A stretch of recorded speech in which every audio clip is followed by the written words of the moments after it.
Okay, we finished that Siyaf, Baruch HaShem, and we started new, not Siyaf, Siman, Siyaf, we finished, Siman, we've also finished, so we started next Siman, 29, and it's very interesting as everything else, and the topic is character traits that a person should strive to develop. We actually discussed it, for those of us who were in a class of Rambam Hilchos Dios, that's where we learned it. But let's see what Kitzur has to say. Maybe of course, it should be based on Rambam. Rambam is halacha, right? So let's see. This Siman begins with a citation of Rambam's discussion of human characteristics, Hilchos Dios, chapter 1. Rambam there in 1:2. So chapter 1, halacha 2, writes that the person may have a natural inclination towards specific character traits, or such traits may be entirely learned behaviors. So also Rambam, Shmona Prakim. Okay, very interesting. Let's start. 1 second, let me move the safer. Put my glasses. Okay, so Sif number 1. People who are unlike one another in character, that is in their nature. Okay, so all people are different. All people are different nature, even though people say, yeah, he's exactly or she's exactly like me. It's not true, right? It's maybe one aspect of people are the same, but otherwise they're very, very different.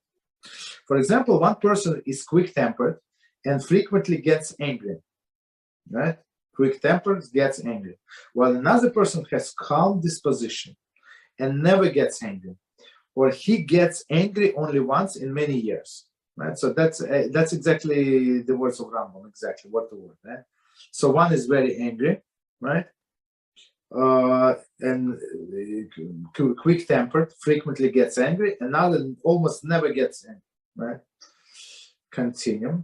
One person may be extremely haughty, while another is extremely humble.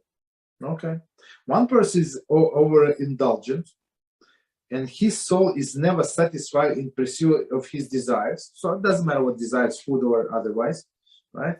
While another has an extremely pure heart and has no desire to fulfill even one's body minimal needs. So that's exactly Rambam said. So okay, so some people they always need to eat, they need to sleep 12 hours or how many hours. Other people do minimum of the minimum. They even sleep the minimum of the hours. They eat only minimum of the food, right? Even it's not enough for their body. One person is avaricious. So actually we looked up this word, and it means very, very greedy, right? Very interesting. Where did we look it up? I think in our class, I forgot. Well, doesn't matter. Continue. The person is avaricious, and his soul will not be satisfied with the wealth of the world. So he's so greedy. So even if he had all of the money of the world, still not enough. As the verse says in Koheles 5:9. A lover of the money shall not be satisfied with the money, while another restricts himself and suffices with even the meager amount that does not satisfy even his most basic necessities. And he does not exert himself to obtain enough for his needs. So that's actually Rabbi Reuven speaks about it very often.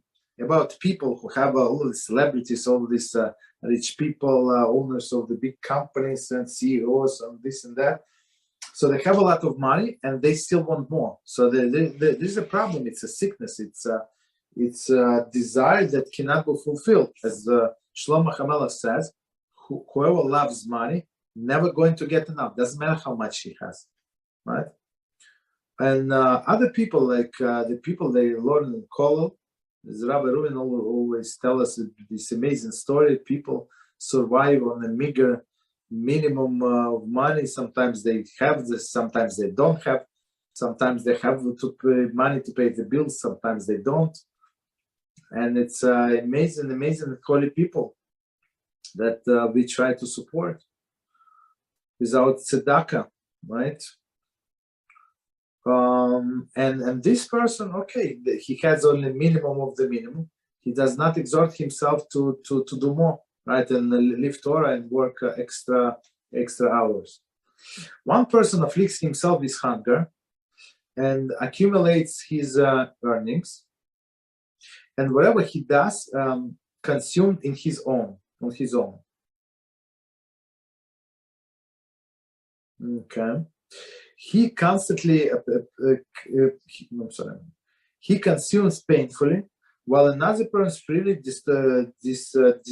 disperses all his money. So one person, as Rabbi Mizrahi said always, his example, a person is so greedy, so he does not want to go to the bathroom. So because he would then have to eat again. So he preferred for his stomach to explode in order to be full and not to be hungry, basically. That's the thing, right? Or it's one of the person, or another type of the person has money and he disperses all of his money, right? Just waste of his money. Okay. So too it is with all other traits and characteristics. Okay. So characteristics such as to be frivolous and solemn. Frivolous or solemn. So person should not be too happy. All these people who laugh very loud, who always smile, who always joke, that's a big problem. Big problem. And people who walk around with a solemn face like it's Tisha B'Av or something, like somebody died, also not proper, right? Stingy and generous. Stingy, problem. Generous, maybe also a problem. So because it has to be in the Torah limits. Cruel and kind-hearted, right? Also extremes. Timid and courageous, okay, and the like. So there are always what Kitzur is saying here. There are extremes. So he gives an extreme polar opposites of the character traits, and then we're going to say that in most of the traits, except the two, person has to go in the middle path. So not to be too timid and not to be too courageous. So because these courageous, they die very, very often, and very, right? Stingy, problem. Generous, also a problem, right? So for example, we have a tzedakah limit. A person has to give up to 20%. That's what it says. So why? Because if he gives more than 20%, the next thing he's going to go broke. And now you say, now we have to support you. Look, we don't need more charity cases. Just don't give more. Give whatever you're obligated to give, and don't just live your normal life. Don't be crazy, right?